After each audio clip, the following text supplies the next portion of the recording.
Comment on a construit ce projet? Ça a été d'abord une rencontre entre des chercheurs de l'INRA et des vignerons. Et on a senti qu'ils avaient une envie très forte de changer leur pratique, qu'ils souffraient de leur image auprès de la société, auprès de leur village. Après la mise en place d'une démarche scientifique de travail avec des acteurs qu'on a dû concevoir, c'est qu'il nous fallait enrôler d'autres acteurs. Et lorsqu'on a enrôlé tous ces gens, on est arrivé à une situation où on avait le maximum de désaccords entre tous les acteurs. Chacun avait une vision du monde, dans le monde technique, dans le monde associatif, dans le monde de défense de la nature, et également au sein des vignerons qui ont des pratiques en conventionnel, en bio ou en biodynamique qui sont dans ce groupe. Et l'enjeu pour nous, c'était d'imaginer une méthode de travail avec ces acteurs et de catalyser une espèce de réaction innovante qui permettrait d'aller au-delà de leurs désaccords et de construire un projet innovant, ce que tout le monde voulait. Ce volet épistémologie des sciences et cette partie plus technique et savoir est importante parce que ça nous apporte une méthode de travail. Tout ça, c'est pour éviter qu'on parte dans des discussions de comptoir et pour garder un certain cadre aussi de travail. Avec Anne Monéron, chercheuse en sciences de l'éducation, on a entrepris plusieurs entrées de dialogue et de discussion avec les acteurs, soit en tête-à-tête dans les vignes, dans leurs caves, soit sous forme de groupes de travail ou sous forme de grandes réunions jusqu'à minuit le soir, en finissant avec des bons vins, heureusement. L'idée, c'était d'identifier quelles étaient les contraintes chez les acteurs qui les empêchaient de produire cette innovation, quelles étaient les contraintes liées à l'image, à la représentation qu'ils ont de ce que devrait être la viticulture dans la société, pour la société et les associations de défense, pour les vignerons en biodynamie ou en conventionnel, ou pour les conseillers de chambres d'agriculture ou d'agences de l'eau. Et puis de dépasser cette question de l'image, de la représentation, pour aller vers les modes de raisonnement qui sont à l'aune de ces images. Et à partir du moment où on a réussi à mettre en exergue les raisonnements qui existent chez ces acteurs, on a réussi à les croiser et à commencer à penser ensemble dans ce qu'on peut appeler vraiment un paradigme nouveau, où chacun abandonne ses positionnements et essaye d'imaginer avec les autres une conception nouvelle, une pensée différente.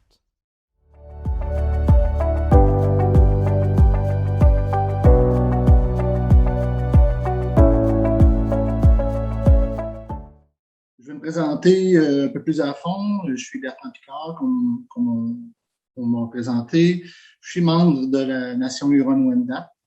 Je suis intervenant dans le domaine des toxicomanies et des dépendances depuis près de 35 ans maintenant. Je travaille pour ma communauté, je travaille pour le Centre de santé et de services sociaux Marie-Paul Sioui-Vincent, qui est une pionnière, une première infirmière autochtone au Québec. Ma communauté, pour ceux qui sont moins familiers, c'est une communauté qui est plutôt urbanisée, qui est une communauté qui est dynamique. C'est une communauté aussi qui est située en banlieue de Québec. Alors, Wendake jouit d'un environnement favorable au plein épanouissement des gens qui y vivent. Je pense que c'est important de le préciser. Un peu comme on l'a dit tantôt, le contexte, il fait beaucoup. C'est pas le même contexte, c'est pas la même problématique d'une communauté à l'autre, principalement les communautés qui sont urbanisées via les communautés qui sont plus isolées. Moi, au départ, je connaissais l'outil AlcoChoix pour l'avoir expérimenté avec ma clientèle. Aussi, je suis familier avec l'approche de réduction des méfaits. Je connaissais aussi certains chercheurs associés au risque. Je salue Jean-Sébastien en passant, que j'ai eu l'occasion de côtoyer. J'ai réalisé que les interventions qui visaient uniquement l'abstinence ne sont pas toujours efficaces.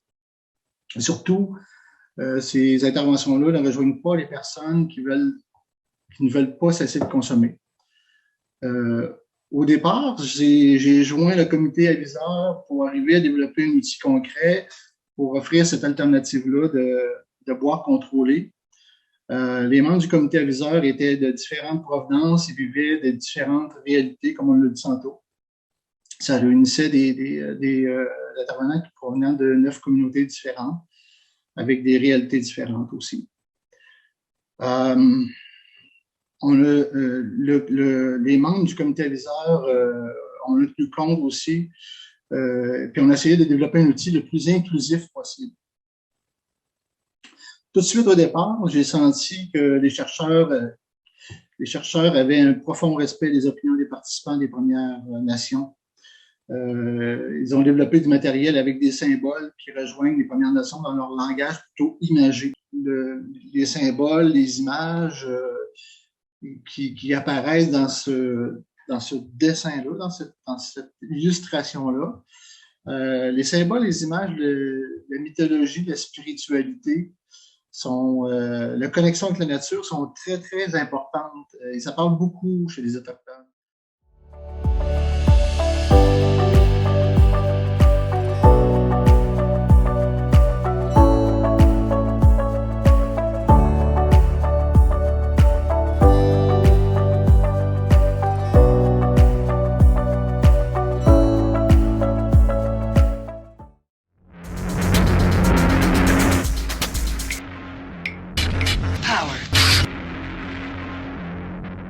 À la fois la participation des personnes, rapprocher la recherche de la formation, mettre ensemble des chercheurs, des formateurs, des professionnels et des personnes concernées, et favoriser vraiment l'accès de tous, et notamment des étudiants, que ce soit en formation continue ou en formation initiale, aux résultats de la recherche dans la réalité vécue par les personnes. C'est un vrai projet politique qui tourne autour de cette question de l'engagement et de comment nous accompagnons les futurs professionnels à avoir l'habitude de penser toujours avec les personnes dont ils vont s'occuper. Donc la question du module précarité, pour nous, elle est essentielle autour de ça. Pour chacun des thèmes qui sont abordés dans la formation, qui est composée en 3 journées, et chaque journée commence notamment par un temps assez long qui vise à pouvoir s'appuyer vraiment sur les expériences, les pratiques professionnelles des participants avant d'aborder des aspects plus théoriques qu'on essaie toujours vraiment de raccrocher à la pratique et aux expériences des personnes. Donc pour ça, on utilise toute une série d'outils pédagogiques qui sont apportés notamment par les formateurs qui sont présents dans l'équipe et qui permettent ces temps d'échange et de co-construction. Beaucoup de travaux en atelier aussi pendant les formations, d'outils tels que l'arbre des causes, le photolangage, tout ce type de support qui permet vraiment à chacun de pouvoir s'exprimer et de pouvoir relier la thématique de la journée à sa propre expérience. Donc c'est très facile sur le papier de dire qu'on va faire travailler des tas de gens différents ensemble. Dans la réalité, c'est très exigeant, ça demande beaucoup de travail de préparation. C'est vrai que de faire parler, en plus devant un public, un chercheur, avec une personne en précarité, avec un formateur, un professionnel, qui ont tous des pratiques et des expériences différentes, ça demande un temps important d'harmonisation, de compréhension commune, pour ensuite pouvoir délivrer un message commun, tout en gardant pour chacun sa spécificité, son point de vue, son propre langage aussi. C'est là un des grands défis de ce module de formation.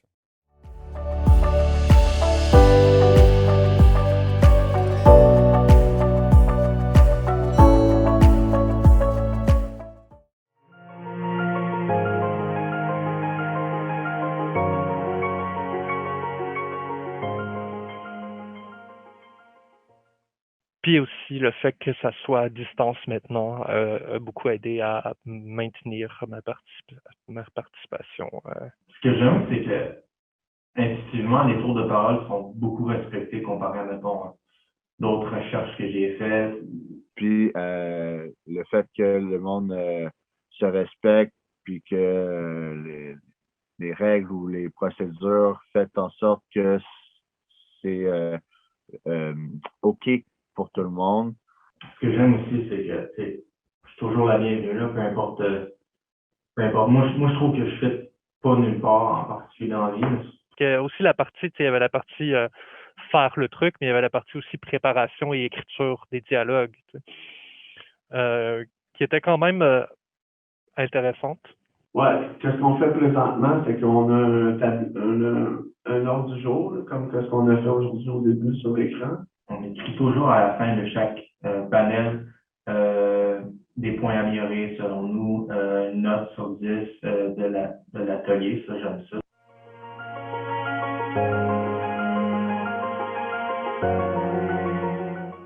Je trouve qu'il y a quand même beaucoup de diversité. L'activité qu'on prépare en ce moment m'intéresse plus parce que la vidéo, ça m'intéresse plus. Les gens peuvent inclure dans la vidéo le médium qu'ils veulent. Beaucoup plus place à une flexibilité intéressante. Des fois, ils ont porté des artistes de cirque puis ils font des activités, genre on avait fait du mini-théâtre ou des choses comme ça. Ça. Sinon, il y a eu la bande dessinée qui a été faite, qui était plus un roman photo. Le montage du truc là, avec les photos là, puis le texte, là, je sais pas comment on appelle ça, c'est un genre de bande dessinée. Là. Ça, c'était super aussi.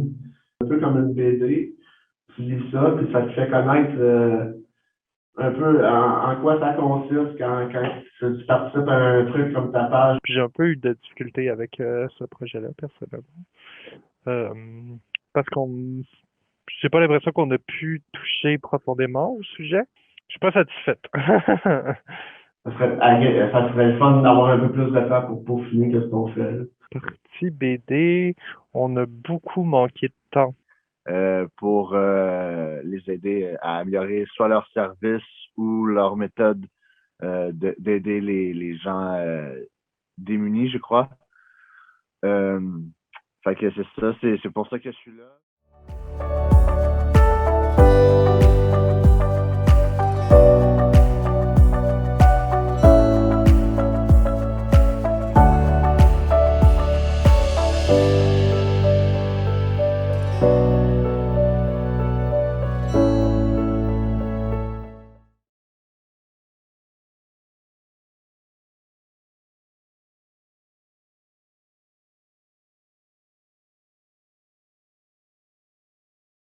Quelles sont les situations où vous vous êtes pas senti respecté dans votre droit, dans votre dignité, que ce soit dans le travail, que ce soit dans le logement, que ce soit dans le rapport à la famille? En 2015, l'association Advocacy se lance dans une recherche-action en santé mentale. Donc je propose qu'on parte de ce document élaboré par Mariette, qui rend bien compte des différents mots-clés que vous avez utilisés en fait lors des séances. Est-ce que c'est notre faute? Je suis désolée. Est-ce que c'est notre faute si on est handicapé? Non. Non, je suis désolée. On a le droit d'avoir un appartement, on a le droit d'avoir une maison. Non, bien sûr. Le thème de cette recherche-action, la prise en compte de la parole des personnes dites handicapées psychiques par les décideurs publics. Oui, préparer les questions, oui, je veux bien. D'accord. Mais aller les poser à des gens qui ont des statuts sociaux assez élevés, non. Donc je me dis, eux, ils sont capables de nous poser des questionnaires. Et je me dis, pourquoi pas nous,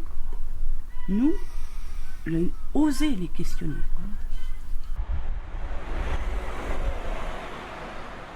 Rencontrer les psychiatres, psychologues de secteur. Psychiatrie publique. Psychologue. Les psychologues. Oui. C'est la première fois que, à ma connaissance, que des usagers en santé mentale sont mis de cette façon-là en position réellement de chercheurs et d'intervieweurs des décideurs publics. Donc on essaye d'interpeller naturellement les députés, maires et la APH, bien entendu, pour qu'on ait reconnu dans la société.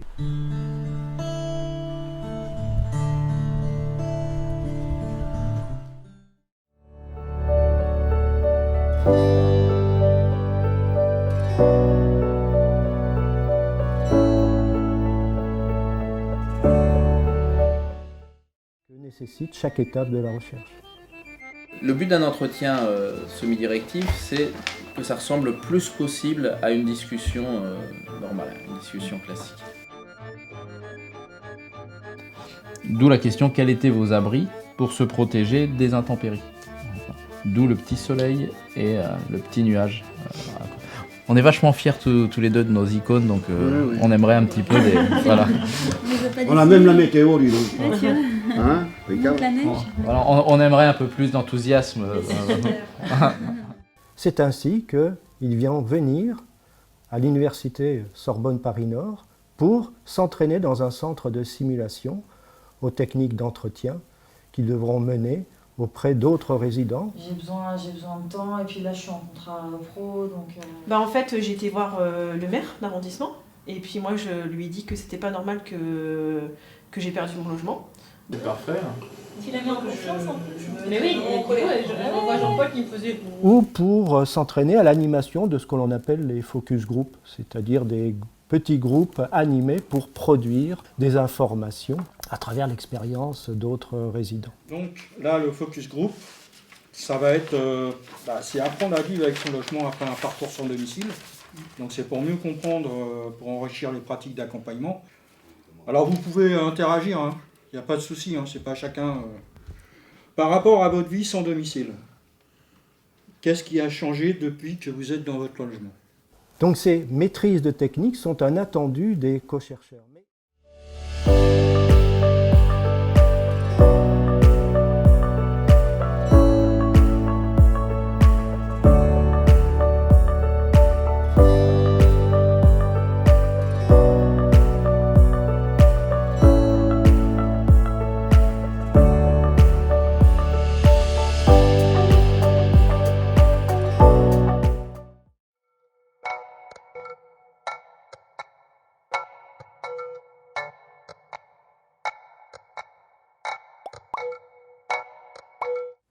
Je suis quelqu'un qui fait super gaffe à ma santé et ça m'énerve que en fait je sache jamais sur quel produit je tombe vraiment et à quel point il est coupé, par quoi. Ma motivation à consommer est basée sur le plaisir en fait. Et puis d'un coup il y a cette question de oui mais je veux faire aussi du tort à ma santé. Alors si c'est du tort à ma santé parce que le produit de base n'est pas bon, ok, j'assume ça. Et j'essaye de contrebalancer en ayant un mode de vie sain à côté. Mais si le produit est d'autant plus mauvais qu'il n'a pas été contrôlé parce qu'en fait, il est illégal, ce qui est le cas, ça m'emmerde parce que ça, pour moi, c'est de la responsabilité de l'État qui, avec une loi liberticide, il se permet de m'interdire la consommation d'un produit, soi-disant pour me protéger. Enfin, merci, ça va, je suis grande. Et en fait, il me met plus en danger qu'il me protège au final, quoi. Ça me met assez en colère, en fait.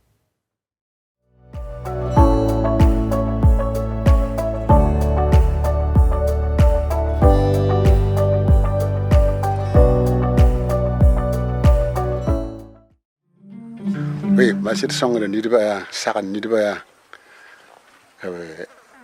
sakan kenga l'autre une type de menga la song tawa yel pakar pour le song nidbning sempre twen deal ga menga ning sempre twen pam buma kap song la ka a pam la pan deal ga meng yam yela asir nidba mi tawa ami la zalan kenna ko twen pam wa kwamis o poton del wa menge donc ab song de taba kas ko na ma pamne futi yelgada la panan del de mes lem passe à l'autre île mais ab song de